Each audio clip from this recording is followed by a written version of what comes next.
कि हमारे साथ लंबे समय से अत्याचार अन्याय हो रहा है। हमारे साथ का मतलब हमारे हिंदू समाज के साथ। हमारे काशी विश्वनाथ भगवान का मंदिर किसी समय बलपूर्वक तोड़ दिया गया, कब्जा कर लिया गया। वहाँ पे निरंतर हम लोगों को भगाने की कोशिश हो रही है और परंपरा से हम अपने स्थान का दावा छोड़ नहीं रहे हैं। वहाँ निरंतर जाने के लिए प्रयास करते रहते हैं और अपनी बात कहते रहते हैं। इधर बीच में उसी मामले में एएसआई को अवसर दिया गया कि आप जाकर के अंदर देखो, उसकी एक आख्या न्यायालय के सामने रखो कि वास्तविकता क्या है। एएसआई ने जाकर के वहाँ पर देखा और वहाँ पर वजू खाने में शिवलिंग मिला। रिपोर्ट दी गई। शंकराचार्य जी महाराज उस समय के जो वर्तमान थे, उन्होंने हमको, उस समय हम उनके प्रतिनिधि थे, उन्होंने आदेश किया कि तुम जा करके प्रकट शिवलिंग की पूजा करो हिंदू समाज की ओर से। हम आए, 1.5 साल पहले की ये बात, और हमने कहा कि हम पूजा करने जाएंगे। तो उस समय प्रशासन ने हमको रोक दिया कि नहीं, ऐसे नहीं जा सकते हैं आपको जो कहना है कोर्ट में जाके कहिए। तो हमने कोर्ट में अर्जी लगाई कि साहब भगवान प्रकट हैं, उनकी पूजा अर्चना प्रतिदिन होना जरूरी है, 2 बार का स्नान, 2 बार का भोजन कम से कम उनके सामने जाना चाहिए। लेकिन 1.5 साल का समय बीत गया।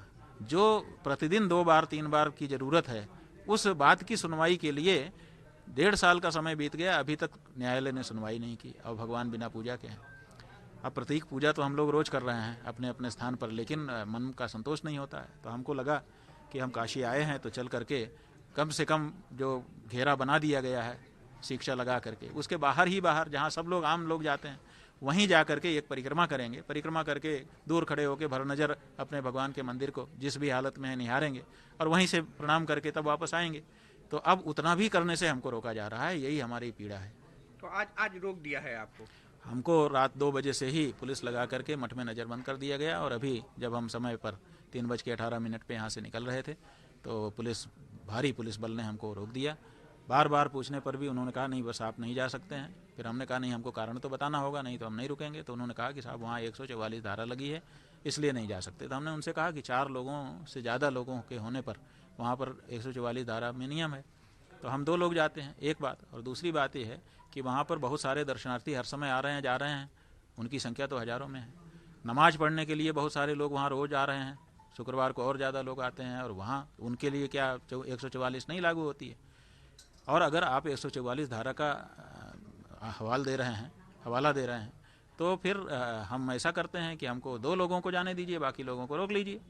तो उन्होंने कहा कि नहीं, 2 लोगों के लिए भी लिखित अनुमति की ज़रूरत होती है। जहाँ पर 144 धारा होती है वहाँ जाने के लिए अनुमति की ज़रूरत है। तो आप अनुमति के लिए आवेदन करिए, सूचना मात्र से काम नहीं चलेगा। तो हमने कहा ठीक है, अगर ऐसा कानून है तो वो भी हम करते हैं। तो अभी हम अनुमति के लिए पत्र बना करके भेज रहे हैं। फिर जैसा कितने उनका देर में जवाब है, उन्होंने आप बताया कि अनुमति? उन हमने तुरंत कागज़ टाइप करवा दिया। तुरंत उनको दे रहे थे, उन्होंने कहा नहीं, हम इसको रिसीव नहीं करेंगे, आप जाइए अमुक कार्यालय में जाइए, वहाँ करिए। माने टालना चाहते हैं। तो कोई बात नहीं है, कब तक टालेंगे, आखिर तो समय तो बीत ही जाता है। तो हम वहाँ कार्यालय में भेज कर रिसीव कराएंगे और फिर वहाँ से जवाब की प्रतीक्षा करेंगे। कारण जो बताया जाएगा उसके आधार पर आगे का निर्णय लेंगे।